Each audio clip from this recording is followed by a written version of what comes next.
할렐루야. 네, 오늘은 웨스트민스터 신앙고백서 16장 선행 두 번째 시간입니다. 지난주에 우리가 선행 첫 번째로 1항부터 4항까지 말씀을 함께 살펴봤습니다. 이제 이 선행까지 시작되는 이 중요한 교리가 웨스트민스터 신앙고백서 11장 10장 혈육 있는 부르심부터 시작해서 11장에 칭의가 나오고 그리고 또 12장에 가면은 양자에 대해서 그리고 13장에 성화에 대해서 그리고 14장에 구원에 이르는 믿음에 대해서 그리고 15장에 생명에 이르는 회개 그리고 16장 선행까지 이처럼 구원과 또 우리 신앙의 삶의 실천에 있어서 중요한 교리들을 이 10장부터 16장까지 이어서 계속해서 우리에게 전하고 있습니다. 그 이후에 이제 17장 성도의 결인과 18장 은혜와 구원의 확신 등 더 구체적으로 웨스트민스터 신앙고백서가 신앙의 교리뿐만 아니라 우리가 가진 이 신앙을 가지고 어떠한 삶을 살아가야 하는가에 대해서 우리에게 가르쳐 주고 있습니다. 그래서 우리가 웨스트민스터 신앙고백서를 배우면 배울수록 우리 모든 성도들의 신앙이 더욱더 예수님을 닮아가고 거룩한 믿음의 삶이 될 수 있기를 축복합니다. 그래서 예수님께서 우리에게 무엇이라고 말씀하셨습니까? 너희는 세상의 소금이요 세상의 빛이라라고 말씀하셨습니다. 소금이 맛을 잃으면 쓸모가 없고 빛이 빛을 비추지 못하면 그것은 빛이 아닙니다. 우리는 이미 구원받음으로 세상의 소금이 되었기에 말씀의 맛을 낼 수 있어야 되고 세상의 빛이 되었기에 하나님의 영광의 빛을 비추는 거룩한 삶이 될 줄 믿습니다. 이를 위해 더욱더 말씀을 듣고 가르침 받으며 말씀대로 살아가는 일에 힘쓰는 저와 여러분들 되시기를 축복합니다. 예, 먼저 우리 오늘 5항부터 7항까지 선행의 5항부터 7항까지 함께 살펴보도록 하겠습니다. 먼저 5항의 1번입니다. 선행을 통해서 구원에 대한 공로를 쌓을 수 있는가라고 우리에게 질문하고 있는데 우리가 지난주에 함께 살펴봤듯이 선행으로 구원받을 수 있습니까? 없습니까? 선행으로는 결코 구원받을 수가 없습니다. 오직 예수님을 믿음으로 구원받습니다. 믿습니까? 오직 유일한 방법입니다. 구원받을 수 있는 유일한 방법, 예수님을 믿는 것. 그래서 이 믿음은 또 어디에서 난다? 말씀을 들으면서 난다. 그래서 말씀을 듣고 가르침 받는 일에 힘써야 되고 또 우리가 말씀을 들음으로 믿음으로도 구원받았다면 말씀대로 살아감이 마땅하다는 것을 다시금 믿으시기를 소망합니다. 이처럼 선행을 통해서 구원에 대한 공로를 쌓을 수 있나? 선행을 통해서 구원받을 수 없기 때문에 선행을 통해서 구원에 대한 공로 또한 쌓을 수 없습니다. 그래서 5항의 첫 번째 줄 보면 영생을 공로로 얻을 수가 없다. 로마 가톨릭에서는 선행으로 믿음으로 구원받는 것이 아니라 믿음과 함께 선행의 공로로 구원받는다라고 말합니다. 그런데 그들이 선행의 공로를 쌓지 못했을 때 또는 그들의 교리에 입각해서 부족했을 때 어떠한 사람이 죽고 난 이후에는 바로 천국에 들어가는 것이 아니라 이처럼 선행의 공로를 제대로 쌓지 못한 사람들은 연옥이라는 중간 상태에 머문다라고 그들은 주장합니다. 성경에 연옥이라는 것이 있습니까? 없습니다. 성경은 두 가지 구원받은 성도는 천국에 들어가고 구원받지 못한 죄인들은 멸망에 이른다. 이 두 가지밖에 없습니다. 정해져 있는 결과입니다. 그런데 그들은 이 연옥이라는 성경에도 없는 그런 장소를 만들어서 사람들을 미혹합니다. 그래서 이 연옥에 있는 사람들이 부족한 공로를 채워서 천국에 들어갈 수 있는 방법이 있습니다. 그 방법이 무엇입니까? 아직 죽지 않고 살아있는 가족들이 이 먼저 죽은 가족들을 위해서 연옥에 있는 그 가족이 천국에 들어갈 수 있도록 합당한 헌금, 면죄부에 합당한 헌금을 드리면 3층 천의 하늘의 세 가지 문을 여는 모자를 쓰고 있는 교황이 그 명부를 보고 기도를 해주는 겁니다. 그러면 어떠한 역사가 일어나는지 아십니까? 눈에 보이지 않지만 눈으로 확인할 수 없습니다. 눈으로 확인할 수 없지만 그들은 그것을 믿는 거죠. 우리 교황이 세 가지 하늘의 문을 여는 기도를 드렸기 때문에 우리의 헌금으로 이제 연옥에 있던 가족이 천국에 들어간다고 그들은 믿는 겁니다. 거의 뭐 맞죠? 전설에 나오는 고향 전설의 고향에 나오는 소설 같은 얘기입니다. 근데 로마 가톨릭은 그 얘기를 믿습니다. 그것도 그들에게 잘못된 신앙인 거죠. 하지만 성경은 우리에게 무엇이라고 말씀합니까? 그런 것은 없습니다. 영생을 공로로 쌓을 수 없습니다. 오직 무엇으로 구원받는다? 예수님을 믿음으로 구원받는 줄 믿습니다. 그래서 로마서 4장 2절 말씀에 만일 아브라함이 행위로서 의롭다 하심을 받았으면 자랑할 것이 있으려니와 하나님 앞에서는 없느니라. 아브라함이 의롭다 인정받은 것, 아브라함이 믿음의 조상이 된 것 다 무엇입니까? 전적인 하나님의 은혜입니다. 그의 공로로 된 것이 아닙니다. 그렇기에 아브라함이 하나님 앞에서 자랑할 것이 아무것도 없다는 것을 성경이 분명히 우리에게 전하고 있습니다. 사랑하는 성도 여러분, 이처럼 우리 또한 하나님의 은혜 가운데 믿음으로 구원받았기에 우리는 자랑할 것이 없고 오히려 믿음의 겸손함으로 하나님의 영광을 위한 삶을 살아야 될 줄 믿습니다. 이번에 선행이 성령의 도우심을 통해서 이루어지지 않고 우리 자신의 힘으로 이루어지면 가치가 있나요? 다시 말하면 우리의 선행, 믿음의 선한 삶이 우리의 힘으로 이루어질 수 있습니까? 네, 없습니다. 우리에게는 그럴 만한 능력이 없습니다. 한번 우리의 삶을 돌아보십시오. 멀리 갈 필요도 없습니다. 오늘 하루의 삶을 한번 돌아보십시오. 우리가 정말 오늘 오전 예배부터 또는 그 이전 새벽부터 새벽에 하나님 앞에 또 예배 드리고 오전 예배 열심히 드리고 점심 먹고 또 사랑방 모임 갖고 지금 오후 예배 드리는 이 시간 우리의 삶을 돌아봤을 때 오늘은 우리가 거룩한 주일을 맞아 하나님 앞에 예배 드렸기 때문에 정말 지금만큼 우리에게는 부정한 것이 없어. 오늘 하루만은 내가 정말 완벽해. 그렇게 말할 수 있는 분이 있으십니까? 아무도 없습니다. 맞죠? 우리에게는 그럴 만한 자신감도 없고 우리 성도님들은 워낙 또 믿음의 겸손함을 갖추고 계시기 때문에 나의 나됨을 우리가 잘 알기 때문에 그렇게 말할 수 있는 사람은 아무도 없습니다. 왜냐하면 스쳐 지나가는 우리의 생각 속에도 불의함이 있고 우리가 정말 의식하지 못한 채 내뱉는 말 속에서도 우리의 부정함이 있기 때문입니다. 그것이 바로 썩고 흙으로 돌아갈 이 육신을 입고 있는 우리의 연약함인 겁니다. 그래서 이사야 64장 6절 말씀에 무릇 우리는 다 부정한 자 같아서 우리의 은은 다 더러운 옷 같으며 우리는 다 잎사귀같이 시들므로 우리의 죄악이 바람같이 우리를 몰아가나이다. 이처럼 우리는 부정하고 연약하고 여전히 죄악되기에 우리의 힘으로는 하나님의 선을 행할 수가 없다. 그렇기 때문에 오직 누구의 도우심을 통해 선행을 행할 수 있습니까?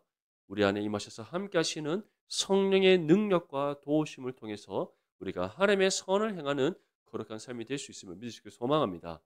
그래서 우리는 날마다 무엇을 기도해야 됩니까? 성령을 의지하여 우리를 향한 도움의 손길을 우리는 기도해야 될 줄 믿습니다. 기도할 때 하나님의 능력의 팔로 우리를 붙잡아 주시고 하나님의 선을 향하여 이 세상을 복음으로 변화시켜 나가는 거룩한 믿음의 삶이 되게 하실 줄 믿습니다. 6항의 1번입니다. 신자들의 선행이 하나님께 받아들여지는 이유는 무엇인가요? 6항의 첫 번째 줄 보면 선행도 역시 누구 안에서? 그리스도 안에서 용납됐다. 다시 말해 우리의 선행, 믿음의 성도들이 살아가는 삶이 왜 하나님 앞에 선한 믿음의 삶으로 받아들여지는가? 누구의 공로 때문에? 우리 주 예수 그리스도의 십자가의 공로 때문인 겁니다. 우리는 스스로 하나님의 선을 행할 능력이 없습니다. 그렇기 때문에 성령의 능력과 도움의 은혜가 필요합니다. 또한 우리가 스스로 행한 선행은 하나님께 의롭게 여기지지 않습니다. 그렇기 때문에 우리를 위해 친히 십자가의 죽음과 부활을 통해 십자가의 의를 이루신 예수님의 그 십자가의 공로가 필요한 겁니다. 결국 하나님의 은혜가 아니고서는 어느 누구도 하나님의 선을 행할 수 없고 하나님 앞에 의롭다 여김받을 수 없다는 것을 다시금 기억할 수 있기를 바랍니다. 그래서 에베소서 1장 6절 말씀에 이는 그가 사랑하시는 자 안에서 우리에게 거저 주시는 바 그의 은혜의 영광을 찬송하게 하라는 것이라. 그리스도 안에서 받은 은혜입니다. 믿음의 선한 삶을 살아갈 수 있는 것도 그리스도 안에서 받은 은혜요. 또 우리의 삶이 하나님 앞에 선한 삶이라 인정받을 수 있는 것도 그리스도의 은혜요.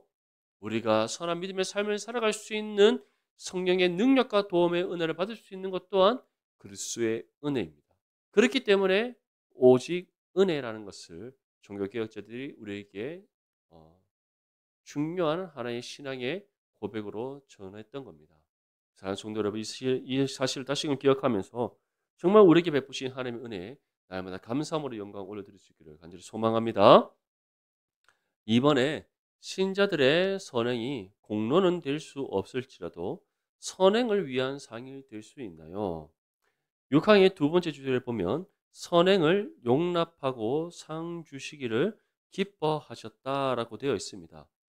우리의 선행이 공로는 될 수 없을지라도 성화를 위한 상이 될 수 있냐? 하나님께서는 상이 되게 하신다. 그 상이 어떠한 상입니까? 바로 하나님께서 우리의 삶을 선하다 인정해 주시는 상입니다. 우리는 상하면 정말 무엇을 생각합니까? 뭔가 내 손에 쥐어지는 거, 내 몸으로 경험되어지는 거, 뭔가 나에게 득이 되는 것을 생각하는데 하나님께서는 물론 필요한 것 채워주십니다. 아멘? 구하는 것 얻게 하십니다. 이때 크게 아멘 하셔야 됩니다. 찾는 거 찾게 하십니다. 두드리는 응답이면 어떻게 하십니까? 열리게 하십니다. 할렐루야. 하지만 그보다 더 좋은 것을 우리에게 주신다라고 하셨는데 그것이 무엇입니까? 우리에게 필요한 것 하나님께서 때를 따라 공급해 주시는 은혜인 줄 믿습니다. 아멘. 그래서 성화를 위한 상이 선행의 공로가 선행의 삶이 성화를 위한 상이 될 수 있습니다. 그래서 성화를 위한 상이 무엇이겠습니까? 우리의 삶이 예수 그리스도의 인격과 성품을 담아가는 것, 하나님 보시기에 거룩한 삶으로 우리가 변화되어져 가는 것, 그것이 우리의 삶의 가장 복된 상이라는 것을 믿을 수 있기를 소망합니다. 최근에 제가 개인적으로 친분이 있는 것은 아니지만 한 번씩 이렇게 살펴보는 어떤 목사님이 운영하시는 페이지가 있습니다. 인터넷에서 그것을 조금씩 한번 살펴보면 그분이 여러 가지 또 신학적인 논쟁이 되는 그런 주제들을 가지고 그분 나름대로 정말 우리가 바른 신앙의 교리를 가지고 성경을 어떻게 보고 우리가 어떠한 신앙적인 가치관을 가지고 살아가야 하는가에 대해서 많은 것을 제시하는데 최근에 그분이 올린 글을 보면 세대주의 종말론에 대해서 이렇게 글을 올린 것이 있습니다. 그것을 왜 올렸냐면 이 세대주의 종말론이 무엇과 연결되냐면 우리 한국 교회에 팽배해져 있는 기복주의와 연결되기 때문입니다. 결국 기복주의라는 것은 또 은사주의와 연관되어지고 은사주의는 결국 신비주의와 이어지게 됩니다. 이 모든 것이 결국 무엇입니까? 비성경적이라는 거예요. 비성경적. 성경에서 말하지 않는 것. 잘못된 신앙의 가치관을 보고 성경을 우리가 읽었을 때 갖게 되는 신앙의 오류라고 할 수 있습니다. 그렇다면 왜 한국 교회는 그렇게도 신비주의, 기복주의, 세대주의, 종말론 같은 이러한 잘못된 신학적인 사상과 신앙적인 가치관이 팽배해 있는가? 우리나라 사람들이 좋아하는 거 뭡니까? 복입니다. 복입니다. 저희 어릴 때도 할머니들이 언제나 치마 안에 무엇을 차고 계셨습니까? 복주머니 차고 계셨습니다. 그만큼 복을 좋아하는 나라입니다. 그래서 뭐 우리 지나가다 보면 요즘 로또 뭐 복권 파는 데 있죠. 복권, 복을 얻는 그 뭐죠 상표라 그 복권이잖아요. 복권, 뭐 로또 가면은 그 파는 가게 앞에 크다랗게 한자로 하나 탁 붙여놨습니다. 뭡니까? 복복자 크다랗게 하나 붙여놨잖아요. 그만큼 우리나라 사람이 복을 좋아합니다. 그래서 우리는 하나님을 믿는다, 하나님을 섬긴다. 이 모든 것이 우리의 삶에 무엇과 연결되기를 원한다는 겁니까? 실제적인 삶의 복으로 이어지기를 원한다는 겁니다. 근데 성경은 그 모든 것보다 비교할 수 없고 바꿀 수 없고 범접할 수 없는 복이 이미 우리가 받았음을 말씀합니다. 그 복이 무슨 복입니까? 구원입니다. 아멘. 그렇기 때문에 그 외의 것은 우리에게 중요하지 않은 겁니다. 만약에 정말 복받은 우리가 말하는 그런 기복주의적인 가치관으로 따져본다면 사도 바울은 하나님 앞에 저주받은 인생입니다. 예수님의 제자들은 하나님의 심판의 저주를 받은 삶입니다. 그렇지 않겠습니까? 사도 바울이 재산이 있었습니까? 남부를 만한 그런 어떤 복 받으며 살았습니까? 그렇지 않습니다. 헐벗고 굶주리고 아무런 소유가 없었던 사도 바울이고 끝내는 로마의 황제 앞에서 순교의 자리로까지 순교를 당했던 사람 그가 바울입니다. 베드로는 끝에 어떻게 순교했습니까? 예수님과 같이 예수님과 같은 모양으로 십자가에 달릴 수 없다고 예수님의 그 예언의 말씀처럼 거꾸로 십자가에 매달려 순교했습니다. 그렇게 따지면 우리 믿음의 선진들은 정말 복 없는 사람입니다. 그 복 없는 삶을 살아가야 되는 이 신앙의 삶을 그렇다면 왜 살아갑니까? 그것이 우리의 삶의 복의 기준이 아니기 때문입니다. 우리의 신앙의 선행의 삶, 선한 삶, 하나님의 그 선을 행하는 삶은 이 땅에서 복을 받기 위한 삶이 아니라 바로 거룩해져 가는 훈련의 과정이라는 것을 믿으시기를 소망합니다. 그래서 마태복음 25장 21절 말씀에 그 주인이 이르되 잘하였도다. 착하고 충성된 종아 네가 적은 일에 충성하였음에 내가 많은 것을 네게 맡기리니 네 주인의 즐거움에 참여할지어다. 여기서 우리의 삶의 주인 되신 하나님께서 맡기시는 일이란 무엇입니까? 돈 잘 버는 일입니까? 아닙니다. 맞죠? 그런 일이 아닙니다. 주님께서 맡기시는 일은 땅 끝까지 이르러 무엇이 되라? 내 증인이 되라. 주어진 복음의 사명을 힘써 감당하는 삶을 뜻하는 겁니다. 그 일이 세상 사람들의 관점에서는 보잘것없고 가치 없는 일을 할지라도 하나님 보시기에는 가장 은혜롭고 복된 일이라는 사실을 믿으시기를 소망합니다. 그리고 그런 복음의 사명을 정말 우리의 믿음의 희생과 헌신으로 온전히 감당할 때 우리에게 어떠한 은혜가 있습니까? 영원한 하나님의 나라에서 영생을 사는 은혜가 있는 줄 믿습니다. 7항의 1번입니다. 불신자들의 선행이 하나님께 인정받거나 구원에 도움이 될 수 있나요? 불신자들의 선행, 하나님께 인정받을 수 있습니까? 인정받을 수 없습니다. 왜냐하면 그들이 말하는 선한 삶이란 것은 하나님의 선과 관계가 없기 때문입니다.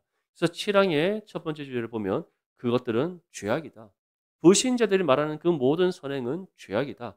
하나님을 기쁘시게 할 수 없다. 그들로 하여금 하나님의 은혜를 받기에 합당하게 하지 못한다. 왜냐하면 그들에게 무엇이 없기 때문에? 믿음이 없기 때문에. 믿음이 없이는 누구도 구원받을 수 없고 구원받지 못한 사람은 하나님과 화목을 이룰 수가 없기 때문에 하나님의 선을 행할 수가 없는 겁니다. 그래서 불신자들이 말하는 그 모든 선행은 하나님의 선과는 아무런 관련이 없기 때문에 하나님께 인정받을 수 없고 구원받을 수 없다는 것을 다시금 기억하시기를 바랍니다. 그래서 디도서 1장 15절 말씀을 보면 깨끗한 자들에게는 모든 것이 깨끗하나 더럽고 믿지 아니하는 자들에게는 아무것도 깨끗한 것이 없고 오직 그들의 마음과 양심이 더러운지라. 이처럼 구원받은 믿음의 성도만이 예수 그리스도의 십자가의 보혈로 정결함을 입습니다. 구원받은 믿음의 성도만이 예수 그리스도의 십자가의 공로를 힘입어 하나님과 화목을 이루게 됩니다. 예수를 믿음으로 구원받은 성도만이 우리 하나님 하시는 성령과 함께 교통하고 동행함으로써 하나님 앞에서 선한 믿음의 삶을 살아갈 수 있습니다. 구원받지 못한 모든 사람들은 바로 이처럼 하나님께서 인정하시는 선을 행할 수도 없고 구원과 아무런 관계가 없다는 것을 다시금 기억하시기를 바랍니다. 그래서 우리가 선한 믿음의 삶을 살아갈 때 우리의 삶이 무엇과 구별되는 겁니까? 세상과 구별되는 겁니다. 세상이 행할 수 없고 세상이 이룰 수 없는 하나님의 선을 우리가 행하고 이루기에 세상과 구별될 수밖에 없고 그런 우리의 삶을 통해 그들이 어떻게 된다? 하나님의 영광을 보게 된다라고 예수님께서 우리에게 말씀하셨던 겁니다. 우리 모든 성도님들이 바로 이와 같은 선한 믿음의 삶이 될 수 있기를 축복합니다. 마지막으로 7항의 2번입니다. 불신자들이 선행을 게을리하는 것은 핑계가 될 수 있나요? 7항의 마지막 줄에 어떻게 우리에게 전하고 있습니까? 더욱더 죄가 되며 하나님을 더 진노하시게 된다. 왜냐하면 그들의 모든 삶이 무엇이기에 죄악되기에 그렇다는 겁니다. 우리가 로마서 말씀을 새벽마다 함께 살펴보지만 사도 바울이 무엇이라고 우리에게 전합니까?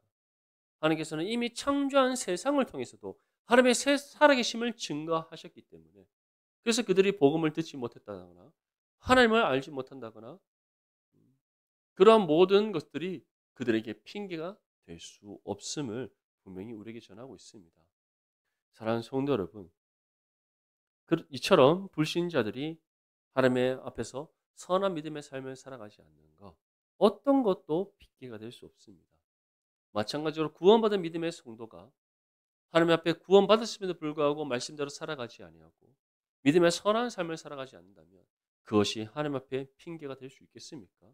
이미 예수 그리스도를 믿는 믿음이 주어져 있고 하나님께서 우리에게 주신 구원의 은혜의 감격과 기쁨을 이미 경험한 하나님의 자녀인데, 정말 우리가 여러 가지 핑계를 대며 선한 믿음의 삶을 살아가지 않는다? 어떤 것도 하나님 앞에 핑계가 될 수 없음을 기억할 수 있기를 소망합니다. 우리 모든 성도님들은 정말 우리가 하나님의 구원의 은혜에 비친 존재라는 사실을 다시금 기억하며 하나님 앞에서 선한 믿음의 삶을 살아가는 일에 힘쓰는 저와 여러분들이 될 수 있기를 축복합니다. 마태복음 25장 45절 말씀에 이에 임금이 대답하여 이르시되 내가 진실로 너희에게 이르노니 이 지극히 작은 자 하나에게 하지 아니한 것이 곧 내게 하지 아니한 것이니라 하시리라. 이처럼 우리는 지극히 작은 것이라도 하나님의 말씀대로 살아가야 합니다. 그래서 우리 교회의 실천상 무엇입니까? 아주 중요한 거, 복음과 삶의 일치를 이루는 교회입니다. 너무나 중요합니다. 우리가 복음을 삶으로 살아가지 않으면서 어떻게 하나님 앞에 믿음의 선한 삶을 살아갈 수 있겠습니까? 우리가 복음을 삶으로 살아가지 않으면서 우리 입술로 복음을 전해본들 그 복음에 어떠한 영향력이 있겠습니까? 정말 저와 여러분들의 삶이 정말 복음을 삶으로 살아내는 삶이 되어서 하나님의 살아계심을 증거하고 거룩한 선한 믿음의 삶이 되어서 하나님 앞에 착하고 충성된 자로 칭찬받으며 또 복음의 선한 능력을 행하여서 하나님의 구원을 이루어가는 거룩한 믿음의 삶이 될 수 있기를 축복합니다. 오늘날 이 시대에 정말 신앙의 삶을 살아감이 쉽지 않습니다. 얼마나 힘듭니까? 힘듦이 느껴지지 않으면 돌아보셔야 됩니다. 왜 요즘 내가 힘들지 않지? 분명히 어딘가에 우리가 힘들지 않도록 육신의 즐거움을 쫓아 살아가는 부분들이 있기 때문에 그렇습니다. 이번에 우리 캄보디아, 베트남 선교 탐방 가서 제가 계속해서 우리 장로님께 물었습니다. 장로님 가수원 괜찮으십니까? 괜찮으실까요? 계속 물었습니다. 장로님 토요일 날 그 아침에 도착하시자마자 바로 와천으로 달려가시더라고요. 얼마나 걱정이 되셨는지. 그 한마디로 농부가 정말 피땀 흘려 하루라도 게을리하지 아니하고 그 자신에게 주어진 일을 감당하지 않으면 어떻게 되겠습니까? 온 밭에 가라지가 솟아나고 정말 아름다운 열매가 맺어질 수가 없습니다. 이번에 캄보디아 갔더니 캄보디아는 농경사회입니다. 아직까지도 농경사회고 정말 우리 한 50년대 60년대 한국 사회의 모습을 그대로 보여주고 있습니다. 그런데 농경 기술이 없어요. 축산 기술도 없습니다. 우리나라 사람 같으면은 논에 벼를 심으면 어떻게 심습니까? 먼저 땅을 쫙 고르고 거름을 딱 주고 맞죠? 그리고 모는 따로 탁 심어놨다가 때가 되면 탁탁탁 심고 그리고 농약 뿌리고 가라지 다 걷어내고. 그래서 장로님이 인터넷 찾아보니까 한 마지 200평에 한 400kg에서 500kg 정도의 쌀을 거둔다고 합니다. 근데 그분들 보통 1인당 한 500평 땅이 있는데 많이 거두면 쌀을 100kg 거둔다. 정말 심각한 거죠. 왜 그런지 아십니까? 그분들은 그냥 땅에다 씨 뿌리고 물 채워놓고는 벼가 다 자랄 때까지 아무것도 안 하고 그대로 내버려 둡니다. 벼가 제대로 자랄까요? 자랄 수가 없는 거죠. 소는 어떻게 키우는가? 알아서 풀어서 자기 먹을 거 챙겨 먹으라고 놔둡니다. 소가 빼짝 말랐어요. 소가 자기 몸무게를 그 마른 몸도 지탱할 힘이 없어서 다 앉아있고 배고프면 쓱쓱 일어나서 걷지도 못합니다. 터벅터벅거리면서 제대로 난 풀도 아닌 그 풀을 그냥 먹고 자랍니다. 우리나라 같으면 어떻게 하겠어요? 쌀농사 제대로 싹 짓고 거둔 그 모든 그 뭐죠? 그 벼를 다 가져 갖고 우리가 염을 만들어 갖고 먹이지 않습니까? 그러니까 소가 포동포동 사라질 건데 그런 농경 기술이나 축산 기술이 없으니까 그냥 살아가는 거예요. 결국 이처럼 게으른 농부는 제대로 된 알곡을 거둘 수 없고 게으른 축산자는 결코 자신의 소유의 소를 제대로 기를 수가 없습니다. 하지만 부지런한 농부는 어떻습니까? 새벽을 깨워 논을 일구고 농사를 짓기에 풍성한 알곡을 거두게 되는 겁니다. 사랑하는 성도 여러분, 우리에게 주어진 선한 믿음의 삶은 하나님 앞에 충성되게 성실히 감당함이 마땅한 줄 믿습니다. 이것이 구원의 은혜에 또는 때를 따라 우리에게 공급해 주시는 하나님의 은혜에 영원전부터 영원토록 사랑하시는 하나님의 그 은혜와 사랑에 합당한 믿음의 삶인 줄 믿습니다. 이 믿음의 선한 삶을 우리가 함께 힘써 살아내어서 세상 가운데 선한 하나님의 은혜의 영향력을 미치고 하나님의 구원을 이루어가는 우리 내당 중보교회가 되시기를 주님의 이름으로 축복합니다. 이 시간